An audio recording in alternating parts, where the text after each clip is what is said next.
जय हिंद। इजरायली खुफिया agency Mossad अपने कारनामों के लिए पूरी दुनिया में फेमस है। अभी उसको थोड़ा एक धमकी मिल गया है कि भाई ट्रेलर जो दिल्ली में ब्लास्ट हुआ है वो ट्रेलर है। तो थोड़ा हम लोग इजराइल का फिल्म देख लेते हैं। इजराइल ने कैसे कैसे फिल्म आतंकवादियों को दिखाया, जिसमें एक बहुत फेमस उसका ऑपरेशन था, ऑपरेशन थंडरबोल्ट। इसमें क्या हुआ था कि इजराइल का कुछ पैसेंजर को अगवा कर लिया गया। तेल अवीव से एक जहाज उड़ान भरी थी जो फ्रांस की राजधानी पेरिस जा रही थी, लेकिन जब वो एथेंस से उड़ान भरी एक बार फ्यूल भर के ड्रॉप करके, तो उसे हाईजैकरों ने हाईजैक कर लिया और इन हाईजैकरों ने उन्हें हाईजैक करके वापस ये इसे लीबिया की ओर लेके गए थे सब। अब ये लोग लीबिया क्यों ले गए थे? तो भाई देखिए, यहाँ से ये उड़ान भरी थी एथेंस से, इसको घुमा के ये लोग लीबिया लाए। लोग लीबिया में ये लोग पेट्रोल भर लिए, फ्यूल उसका भर लिए। ये लोग चाहते तो इस जहाज को लीबिया में ही रोक सकते थे, लेकिन लीबिया से हटा के ये लोग इसे युगांडा लेकर आए थे। युगांडा आपको बताना चाहिए कि युगांडा के पास कौन सा ऐसा झील है। आप क्वेश्चन करके कमेंट में आंसर बताइएगा। ये झील अक्सर क्वेश्चन पूछा हुआ है। इस झील से 3 देशों की सीमा लगती है। आप कमेंट करके आंसर दीजिएगा। तो ये जो है युगांडा लेके आ गए थे। लीबिया में इसलिए नहीं रखे क्योंकि इजराइल से लीबिया काफ़ी करीब है। इजराइल यहाँ पे मिस्र पार करेगा तो लीबिया आ जाएगा, तो यहाँ पर हमला हो सकता था, इजराइल वहाँ हमला कर सकता था। दूसरा एक और रीजन है कि लीबिया पेट्रोल बहुत देशों को बेचता है, तो जब बेचता है तो बहुत देशों से रिलेशन भी है, तो उसके दबाव में ये यहाँ पर कुछ खास आतंकवादियों की मदद नहीं कर सकते थे। इसलिए इनको लिए सबसे बेहतरीन जगह था युगांडा अफ्रीका के बीच में था और यहाँ के जितने देश थे वो इजराइल से नफरत करते थे, इसलिए यहाँ पे आ सकता है। और ये इजराइल से 4000 किलोमीटर दूर था। इसका मतलब ये हुआ कि अगर इजराइल यहाँ हमला करने के लिए सोचता है तो उसे 4000 किलोमीटर आना पड़ेगा, फिर 4000 किलोमीटर जाना पड़ेगा, यानी 8000 किलोमीटर की दूरी। इसने में कोई भी कमांडो ऑपरेशन लगभग नामुमकिन हो जाता है, क्योंकि 8000 किलोमीटर चलने के बाद कोई भी कमांडो थक जाता है। लेकिन यहाँ जैसे ये लोग अभी युगांडा लेके गए, युगांडा इनके लिए सबसे अच्छा इसलिए था क्योंकि युगांडा का उस समय सैनिक तानाशाह जो था इती अमीन था। ये इती अमीन इजराइल का पहले दोस्त था, लेकिन ये इजराइल से एक फाइटर जहाज खरीदना चाहता था, जिसको इजराइल ने मना कर दिया था, जिस वजह से ये इजराइल से बदला लेना चाहता था। ये अपने दुश्मनों का सर काट के उसको फ्रीज में रखा करता था। ऐसा कहा जाता था कि ये मानव के मांस को खाना पसंद करता था, लेकिन इसकी कहीं पे भी पुष्टि नहीं हुई है। हालांकि ये ज़्यादातर इसे फेक ही बताया जाता है, लेकिन ये बहुत ही क्रूर और सनकी शासक था। इसका आँख, नाक, कान, मतलब एकदम समझिए कि देख रहे हैं इसको, अजीब टाइप का है। यहाँ पर इसको तो भारत में देख के अगुआ भाग जाएगा यहाँ पर, तो इतना अजीब टाइप का है ये, उतना ही ये क्रूर था। तो जब ये युगांडा में प्लेन हाईजैक हुई थी, लैंड किया गया था, तो ये युगांडा के उन हाईजैकर्स के पास मिलने चला गया और मिलने के बाद ये अफ्रीकी एकता संगठन की बैठक उस समय मॉरिशस हो रही थी, तो ये युगांडा से चला गया था मॉरिशस और इसने अपने सैनिकों को उन आतंकवादियों की सुरक्षा में लगा दिया जिन आतंकवादियों ने प्लेन को हाईजैक करके लाए थे। प्लेन को हाईजैक करके ये लोग एंतवे एयरपोर्ट पर लाए, युगांडा के एंतवे एयरपोर्ट पर। एंतवे एयरपोर्ट पर जैसे लैंड किया गया तो यहाँ पहले से आतंकवादी बैठे थे। जो 4 आतंकवादी वहां चढ़े थे, जहाज को हाईजैक किए, उसमें 2 फिलिस्तीनियन थे और 2 जर्मन आतंकवादी थे। अब आप कहेंगे कि जर्मन आतंकवादी और फिलिस्तीनी का मतलब क्या? देखिए, फिलिस्तीन भी इजराइल से नफरत करता है और जर्मनी में जो यहूदियों के लिए तो सबसे खतरनाक जर्मनी ने ही किया था, तो दोनों का कॉमन दुश्मन था। इसलिए वो 4 हाईजैक करके आए थे और 5 यहाँ पहले से वेट कर रहे थे। इसका मतलब ये था कि युगांडा इनके लिए पूरी तरह से प्ली प्राण जगह था युगांडा में। अब जब यहाँ लैंड किया गया तो इन लोगों ने सबसे पहले क्या किया कि जो यहूदी थे, यहूदियों को ये लोग अलग रखते गए, अलग कमरे में रख दिए और बाकी जो अन्य देश के नागरिक थे उन्हें अलग कमरे में रख दिए। अब इन लोगों ने धमकी देना चालू किया कि हमको $5 मिलियन पैसे चाहिए, जो फिलिस्तीनी कैदी में हैं, मतलब इजराइल के जेलों में हैं, उन्हें रिहा कीजिए और अलग अलग देशों में जो हैं उन्हें भी रिहा कीजिए। अब इसमें इजराइल को मौका मिल गया नेगोशिएट करने का कि भैया जो हमारे देश में हैं फिलिस्तीनी जो कैदी हैं, हम तो उन्हें रिहा कर देंगे, लेकिन आप हमें कुछ समय दीजिए, हम दूसरे देशों से भी कोऑर्डिनेट कर रहे हैं, बात कर रहे हैं। यही यहाँ पर इजराइल के लिए मौका मिल गया ताकि वो कुछ काम को कर सके, प्लानिंग को कर सके। और ये लोग जो इजरायली थे, इजराइल के यानी यहूदी धर्म के रहने वाले थे, उनको पकड़कर एक अलग बिल्डिंग में रख दिया और बाकी देश के नागरिकों को इन लोगों ने छोड़ दिया। इसलिए छोड़ दिया क्योंकि अगर दूसरे देश के नागरिकों को भी रखेंगे तो दूसरे देश भी कमांडो कार्रवाई के लिए सोचने लगेंगे। इसलिए आतंकवादियों ने तो दिमाग लगाया ये सोच के कि बाकी देश को छोड़ देंगे तो बाकी देश कहेगा हमको क्या मतलब है दूसरे के चक्कर में पड़ने का। लेकिन यही इन लोगों से सबसे बड़ी गलती हो गई। जैसे ये इन लोगों को छोड़े तो यहाँ ये लोग प्लानिंग कर रहे थे कि वहाँ पर हमला करने के लिए। आतंकवादियों को लग रहा था कि ये लोग नेगोशिएट कर रहे हैं, लेकिन इसके यहाँ वार रूम में पूरी तरह से लड़ाई की तैयारी हो रही थी। मोसाद को इसकी जिम्मेदारी सौंप दी गई थी कि भैया तुमको कैसे भी करके इसको बचाना है। तो जैसे आतंकवादियों ने जिन लोगों को छोड़ा था तो मोसाद के पास युगांडा के एंतेवे एयरपोर्ट की कोई जानकारी नहीं थी कि उन्हें कहाँ रखा गया है। लेकिन जब ये लोग बंधक वापस आए थे, जो अन्य देश के नागरिक थे, उन्होंने बता दिया कि वो लोग जो हैं वो क्या किए हैं, जो यहूदी हॉस्टेज हैं यानी जो बंधक बनाए गए हैं, उन्हें रनवे से 2 किलोमीटर दूर एक दूसरी बिल्डिंग में रख दिया गया। ये बहुत ही काम की न्यूज़ हो गई मोसाद के लिए। और इसके लिए सबसे अच्छा काम ये हो गया कि जो एंतेवे एयरपोर्ट है उसे बनाने का काम एक इजरायली कंपनी ने किया था। और ये इजरायली कंपनी के पास पूरी तरह से नक्शा था कि एंतेवे एयरपोर्ट कैसे है, पुराना वाला जो टर्मिनल है जो 2 किलोमीटर दूरी पर है उसका रास्ता कैसे है। तो इसका मतलब ये था कि अब इजरायली कमांडो जो मोसाद के थे, इन लोग के पास पूरी तरह से इनपुट आ गया था। अब ये लोग हमले के लिए तैयार थे। आतंकवादियों ने 4 जुलाई का लास्ट डेट रख दिया था कि आपको 4 जुलाई को हमको कैसे भी जवाब देना है। जबकि ये जो घटना थी ये 27 जून 1967 को जहाज हाईजैक किया गया था। अब 4 जुलाई लास्ट डेट था, इसलिए इन लोगों ने 3 जुलाई को प्लान बनाया कि हमें एंतेवे एयरपोर्ट पर जाके अपनी जहाज़ों से हमला करना है और लेकर आना है। और इन्होंने 3 जुलाई को रात 1 बजे का टाइम चुना, क्योंकि उस समय लगभग ज़्यादातर सुरक्षाकर्मी सो रहे होंगे थक कर। ये 5 जहाज़ों को लेके गए, जिसमें आगे के 3 जहाज़ों में कमांडो बैठे हुए थे। एक जहाज़ खाली था जो ये सुनिश्चित करता कि ये कमांडो जब उतरेंगे तो वहाँ ढूंढ देंगे लोगों को। और ये खाली इसलिए गया था कि ये जो जहाज है, बाकी जो पैसेंजर वहाँ पे फंसे हुए हैं उन लोगों को ये वापस ले आ सके। और एक जो पीछे वाला जहाज था, इसमें कम्युनिकेशन सिस्टम था, मेडिकल फैसिलिटी थी कि अगर कोई कमांडो बीमार पड़ता है तो उसके लिए क्या क्या चीज़ें होंगी, ये पीछे वाले में। इसमें केनिया ने साथ दे दिया इजराइल का। ये है हम युगांडा के बगल में है केनिया ने एक जहाज को रुकने की अनुमति दे दिया कि यहाँ आप रुक जाएंगे, जाके कोऑर्डिनेट कर लेंगे। अब इन लोगों को सबसे बड़ा दिक्कत यह था कि युगांडा इतना इंटीरियर एरिया में था, अगर जहाज रडार में आ जाएगी तो कोई भी देश इंफॉर्मेशन दे देगा कि यहाँ पर ये इजरायली आए हैं। तो इन्होंने दिमाग लगाया, ये लाल सागर के ऊपर से उड़ान भरते हुए जिबूती से क्रॉस मारे और यहाँ से ये लोग इस तरह से एंट्री मारे। और इनकी जो जहाज़ें थीं ये समुद्र तल से महज 100 मीटर की ऊंचाई पर उड़ रही थी। इतने नीचे उड़ान भरने वाले जहाज़ों को रडार भी पकड़ नहीं सकता है। और ये बहुत ही खामोशी से निकले और रात 1 बजते बजते युगांडा के एंतेवे एयरपोर्ट पर ये जहाज़ एंट्री मार दिए सब। लेकिन इतनी दूर तक का सफ़र करने के लिए 4000 किलोमीटर तक जहाज़ जा सकती है, लेकिन 4000 किलोमीटर वापस नहीं आ सकती है 8000 किलोमीटर की दूरी बिना फ्यूल भरे। इसलिए इसे रास्ते में रीफ्यूलिंग की ज़रूरत पड़ती, जो इसे रास्ते में ही रीफ्यूलिंग कर दिया गया था।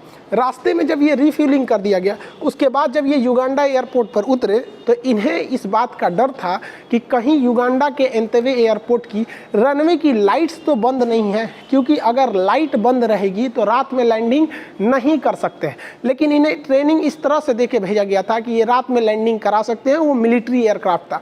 लेकिन बहुत ज़्यादा दिक्कत हो जाती अगर लाइट बंद थी। लेकिन इस वजह से ये लोग अपने साथ टॉर्च वगैरह भी लेके गए थे। तो ये रनवे की लाइट जल रही थी, ये लोग यहाँ पर लैंड किए। जैसे ये लोग लैंड किए तो इनको खुफिया एजेंसी को ये पता था कि इनका राष्ट्रपति जो है ईदी इमाम वो कहाँ है, अभी विदेश में है। अब वो जब विदेश से आएगा तो इन्होंने इस तरह से जहाज़ की डिज़ाइनिंग की जैसे उन लोगों को लगा कि इनका ईदी इमाम ही मतलब उनका खुद का राष्ट्रपति वापस आ रहा है। इन लोगों ने ईदी अमीन की तरह ही एक गाड़ियों को रखा। ईदी अमीन काले रंग की मर्सिडीज में चलता था। जैसे उसकी गाड़ियां जहाज लैंड करती थी, पीछे से उसमें मर्सिडीज निकलती थी, रेंज रोवर गाड़ियां निकलती थी। तो इन लोगों ने भी यही डिसाइड किया कि काले रंग की मर्सिडीज निकलेगी, उसमें जो आदमी बैठेगा वो भी मोटा तगड़ा हट्टा कमांडो को बैठाया गया जो लगभग ईदी अमीन की तरह ही दिखता था। इससे क्या हुआ कि जो युगांडा के सैनिक थे एयरपोर्ट पर ड्यूटी कर रहे थे, अब ये सैनिकों को थोड़ी ना पता रहता है कि राष्ट्रपति आ रहे हैं कि प्रधानमंत्री आ रहे हैं। तुम एयरपोर्ट पे ड्यूटी कर रहे हो, करो ना चुपचाप। यहाँ पे सबको थोड़ी पता होता है किसका जहाज लैंड किया। तो उन लोग को लगा कि नहीं भैया हमारे राष्ट्रपति का ही लैंड किया होगा। लेकिन इन लोगों से एक गलती हो गई।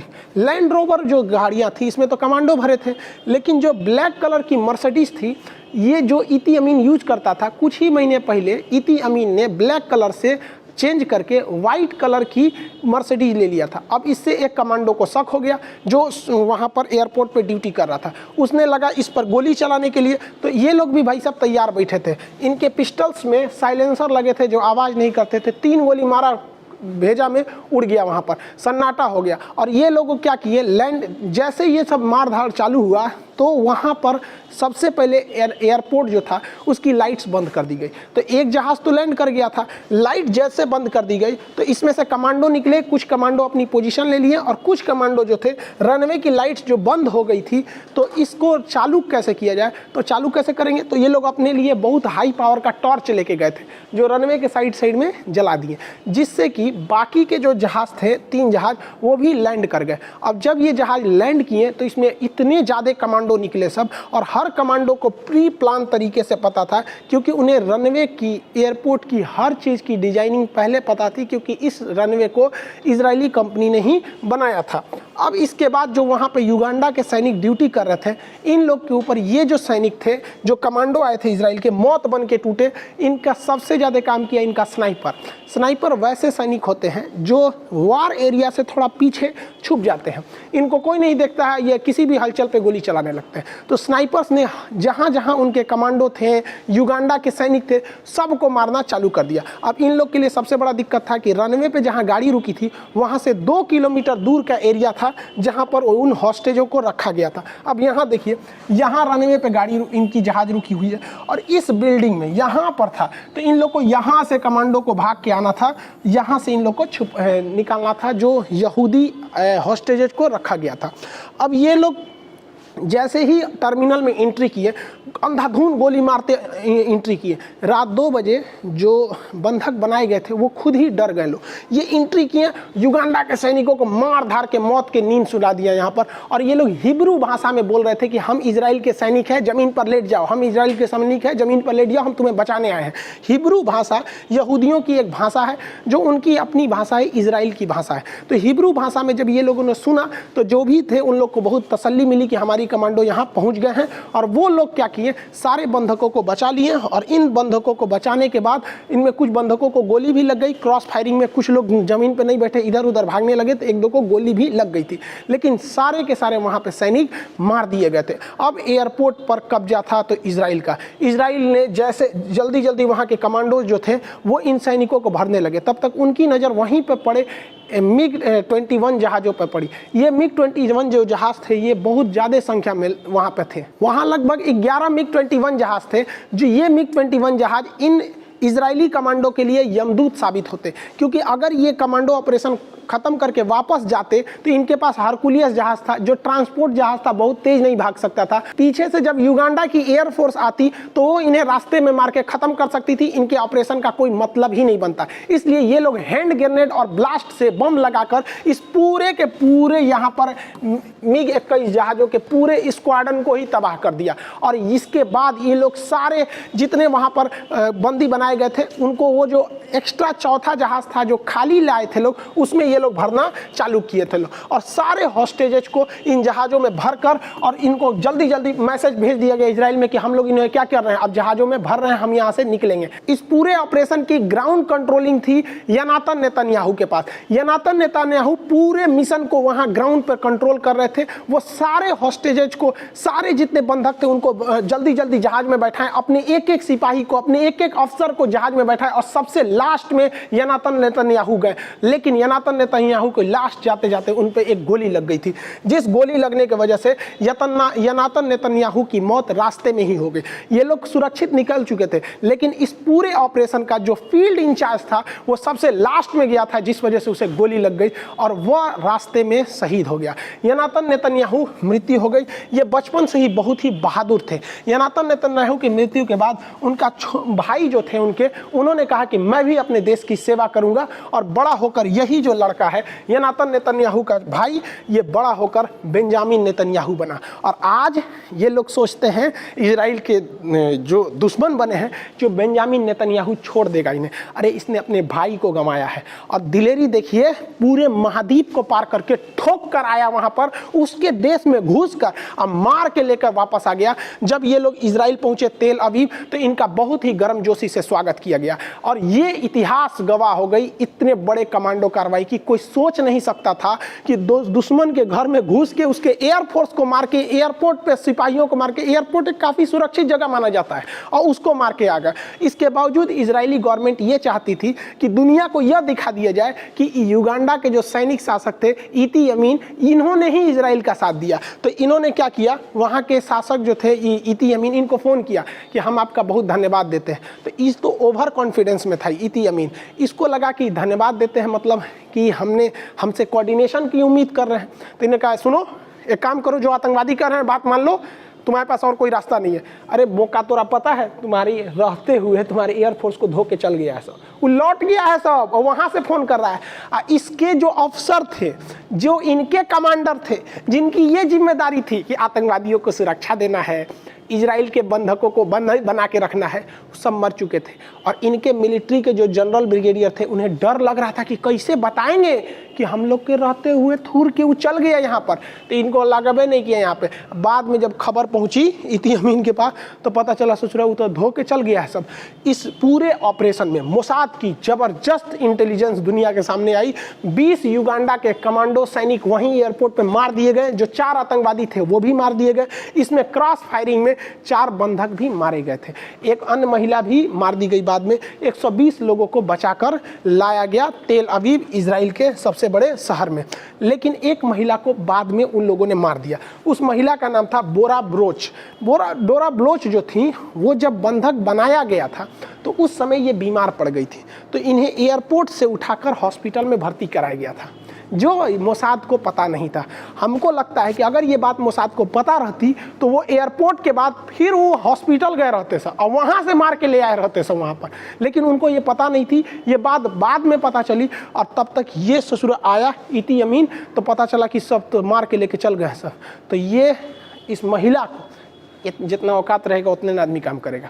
इस महिला जो बीमार थी, हॉस्पिटल में से खींच के गोली मार दिया गया उसको। अपने को बहुत बड़ा बहादुर समझता है। और बताइए, इतना खतरनाक है इजराइल की खुफिया एजेंसी मोसाद। दुनिया में वो सबको खोज खोज के मारती है। मोसाद का ये ऑपरेशन यहीं ख़त्म नहीं होता है, इसके मास्टरमाइंड को ढूंढना अब मोसाद का काम था। इसका मास्टरमाइंड आगे जाके सऊदीया में छुपा हुआ था। अचानक एक दिन तबीयत खराब हुई इसकी, वो मर गया, पता चला जहर खाने से मौत हुई। इजराइल ने कभी नहीं कहा कि हमने मारा है, लेकिन वो किसी को नहीं छोड़ा इजराइल। और 2 कौड़ी को आतंकवादी लोग, जो बच्चा वाला है सर, एगो तीन सा बम फोड़ के इजराइल को कहता है सर ये तो टेलर है। हाँ भैया, ये टेलर है। फिल्म तो इजराइल की मोसाद दिखाएगी और भारत की उसमें साथ देगी रॉ एजेंसी। क्योंकि जो दिल्ली में ब्लास्ट किए हो ना, तो भाई साहब हमारी सरजमीन का प्रयोग, भारत की पवित्र धरती का प्रयोग आप आतंकवादी घटनाओं के लिए मत करिए यहाँ पर। और करेंगे तो फिर थुरा के जाएंगे यहाँ पर, और नहीं समझ में आता है तो देख लीजिए यहाँ पर। एक बात और भाई, हम एक पिछली वीडियो में हम अपने चाचा जी को सजाए थे। सोचिए हम कितना मेहनत से चाचा को सजाए थे। आप बताइए, हमारा कोई कहेगा कि किसी ब्यूटिशियन ने नहीं सजाया है? इतना बेहतरीन इनको सजाए। अब इस चाचा के कुछ भक्त लोग पाकिस्तान से भड़क गए, हमरा धमकी देने लगा, ए मास्टर साहब ये कर देंगे वो कर देंगे। तो भाई साहब, आप धमकी अपने पास रखिए। आप लोग, ये हिंदुस्तान है, लाहौर नहीं कि यहाँ पे आके कुछ लुंगी पहन के बम फेंक के चल जाएंगे। इंडिया है इंडिया, यहाँ से सिकंदर भी ठोका के गया है वापस, समझ में आया? तो भाई आप लोग, हम आपकी बेइज्जती काहे करेंगे? चाचा आप समझिए, आप जैसे चाचा की इज्जत हमारे यहाँ मिर्ज़ापुर मूवी में होती है, समझ में चाचा? आपकी तो इज्जत आपके खुद के देश में नहीं होती है। आपको लोग गुंडा कहते हैं, मवाली कहते हैं, आपके अपने देश के लोग संसद में बैठ के। तो हम लोग क्या करेंगे भाई? हम लोग वसुधैव कुटुंबकम के हैं। लेकिन आप हमको पूछिएगा तो हम लोग थोड़े ना कहेंगे भाई आप इस सब चीज़ को छोड़िए, देश में आपकी गरीबी को दूर कीजिए, शिक्षा को बढ़ाइए। कोई दिक्कत है शिक्षा में तो बोलिए, हम लोग एप्लीकेशन पे आप लोग को पढ़ा देंगे लोग, ठीक है? बुरा नहीं मानिए, अपने लोगों को समझाइए कि इस सब पे ध्यान दे, पढ़ाई लिखाई पे। जीडीपी गिर रही है वहाँ पे, समझ में आ गया? ये सब लिपस्टिक विपस्टिक ठीक लग रहा है। अब इन लोग को कौन समझाए भाई साहब? खैर आप समझे होंगे इजराइल का कितना खतरनाक तांडव था। इजराइल के जो आतंकवादियों को पीटने का, जो आतंकवादियों को सबक सिखाने का इजराइल का जो तरीका है, पूरी दुनिया में सबसे खतरनाक है। हमें लगता है कि भारत को भी बहुत ज़्यादा एग्रेसिव होना पड़ेगा, क्योंकि अगल बगल के जितने देश हैं वो भारत को हनुमान जी का प्रसादी समझते जा रहे हैं। सब समझे में नहीं आ रहा है कि हनुमान जी जिस दिन भड़केंगे ना, वो लंका जलाए तो तू लोग को भी जला देंगे। आई होप आप इस टॉपिक को तो समझ गए होंगे। अब म्यांमार में एक नया तख्ता पलट हुआ है जो भारत के लिए एक सरदर्द है। नेक्स्ट वीडियो में हम उस तख्ता पलट को समझाएंगे और ये भी बताएंगे आंग सान सू की कितनी जरूरी है भारत के लिए। तब तक के लिए जय हिंद।